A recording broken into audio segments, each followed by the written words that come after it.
오늘의 사연 시작합니다. 안녕하세요. 절대로 만나면 안 된다는 생각이 있지만 잘 통하는 상대를 보면 가는 마음을 잡기가 힘들어지죠. 저는 특이한 취미가 있는 아이 둘맘입니다. 저에게는 작은 취미로 레고를 조립하는 취미가 있어요.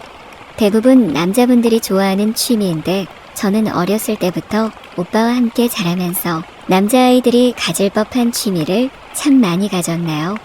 그중 레고는 어렸을 때부터 뭔가를 만들기 좋아하는 제 성격과 잘 맞기도 하고 스트레스 받을 때 조용히 조립하는 습관이 들어서 아줌마가 돼서도 놓을 수가 없어요. 집에 장식장도 있고 아이들도 절 따라서 레고 만들기도 좋아하고요. 작년에 친구가 바로 옆 단지로 이사 오게 되었어요. 학창시절 엄청 친한 친구는 아니었지만 그래도 같이 놀던 친구였거든요. 고향 동네에서 쭉 살다가 이번에 남편이 사업한다고 신도시로 이사 온 모양이더라고요. 오랜만에 보는 친구라서 반갑기도 하고 오자마자 왕래를 많이 했어요. 친구는 불임이라서 남편이랑 딩크족처럼 서로 취미생활하면서 지내고 있는데 일도 꾸준히 하고 그런 모습 보니까 멋있더라고요. 저는 아이가 둘이나 있다 보니까 집에서 애들 잘 때 레고나 조금 만지작거리는 게 다였거든요. 밖에서 밥 한 번 먹고 그 이후에 초대받아서 인사하러 갔는데 그 집에도 피겨나 레고가 엄청나게 많더라고요. 남편이 취미로 한다는데 비싸고 좋은 것들 갖고 싶었는데 못 샀던 것들이 잔뜩 있어서 한참을 구경했어요. 친구는 남편이 쉬는 날 하루 종일 시간 내서 꼼지락거리는 게 마음에 안 든다고 하던데 저는 10분 그 마음을 이해할 수 있었죠. 그래서 레고에 대해서 막 둘이 떠들기 시작했던 것 같아요. 이야기하다 보니 마음도 잘 맞고 또래기도 해서 너무 재미있더라고요. 사업을 하는 친구 남편의 특성상 쉬는 날이 들쭉날쭉이라고 아이들 데리고 한번 놀러 오면 작은 레고나 장난감은 주신다고 해서 신났어요. 그날 조립도 하지 않은 미개봉 상품을 선물로 주셨는데 제가 갖고 싶어 하던 거라 어찌나 고맙던지 보답해야겠다 싶었죠. 안 그래도 남편이 너무 비싼 걸 사면 은근슬쩍 눈치 줘서 엄청 좋은 건 또 못 사고 있었거든요. 외국으로 오며 가며 사오는 제품들도 많다고 다음에는 제 선물도 사다 주겠다는데 너무 고마웠어요. 며칠 뒤에 아이들이 먹고 싶다고 하기도 하고 남편도 좋아해서 갈비찜을 하게 되었는데 좀 넉넉히 했어요. 친구네도 가져다 주려고요. 친구가 또 요리에는 취미가 없어서 안 한다고 들었거든요. 갈비찜에 집에서 만든 오이김치도 잘 돼서 바리바리 고마운 마음에 싸갔는데 친구가 그날 또 야근을 한다고 하더라고요. 집에 남편만 있다고 혹시 주고 갈 수 있냐길래 흔쾌히 어차피 레고 때문에 고마워서 드리는 거니까 가져다 드리겠다 했죠. 갔더니 또 자동차 모양 레고를 조립하고 계시더라고요. 빨간색 스포츠카였는데 너무 예뻐서 한참을 쳐다보고 있었어요. 차 모양 레고도 좋아하시냐면서 또 한바탕 수다를 떨게 되었죠. 취미가 같은 사람을 처음 만나니까 너무 재밌더라고요. 그 이후로 아이들 데리고 오라고 하셔서 두어 번 가서 작은 레고도 같이 조립하며 놀고 그랬어요.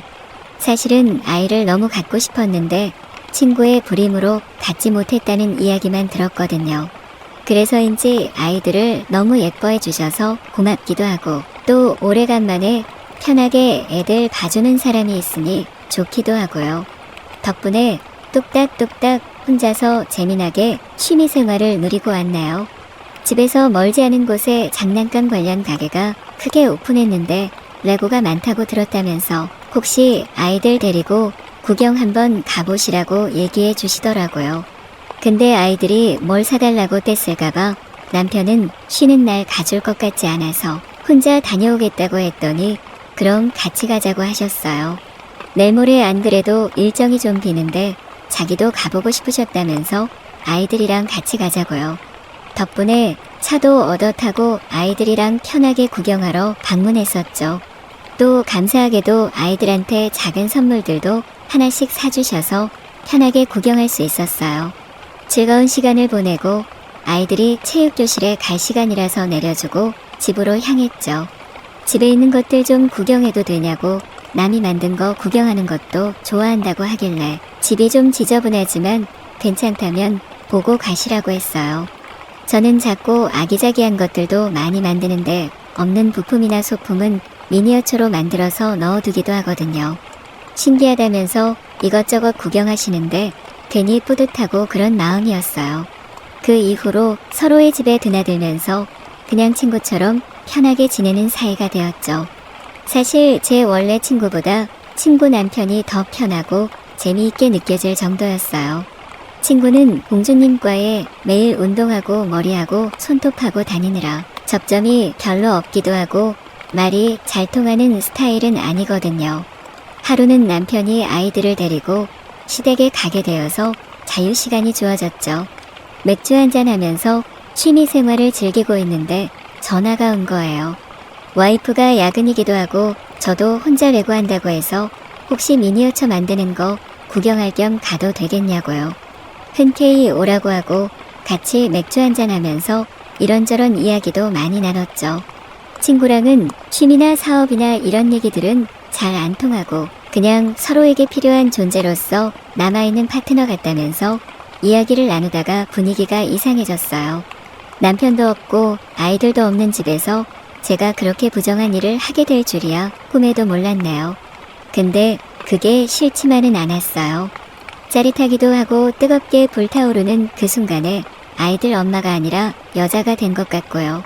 그 사람도 오랜만에 남자가 된 기분이라면서 취미도 함께하고 이것저것 함께 나누는 긴밀한 친구 사이로 지내면 어떠겠냐고 묻더라고요. 실수였다고 해야 하는데 제 마음이 그렇지 않았어요. 그 이후로 아이들이 학원에 갈 때나 그런 시간들을 이용해서 만나고 있어요. 친구랑 같이 밥도 먹고 술도 먹고 아이들도 예뻐해 주는데 둘이만 있을 때는 저에게 불타오르는 그 사람을 안 만날 수가 없어요. 아이들을 키우면서 잊고 살았던 감정이 다시 싹트는 것 같아요. 꼭 잠자리만 하는 건 아니니까요. 같이 취미도 공유하고 시간을 보내는 자체가 굉장히 행복하고 충만하게 느껴진다고 해야 할까요? 무언가를 함께 한다는 자체가 저에게 너무 오랜만이라서 이런 감정이 드는 걸까요? 다음 주에 또 시간이 맞아서 이번에는 가까운 곳에 드라이브 겸 놀러 가기로 했는데 그날만 기다려줘요. 어떤 옷을 입을지, 어떤 색을 입을지 이런 것들이랑 서로 좋아하는 분야를 같이 보러 다니는 것도 너무 좋고요.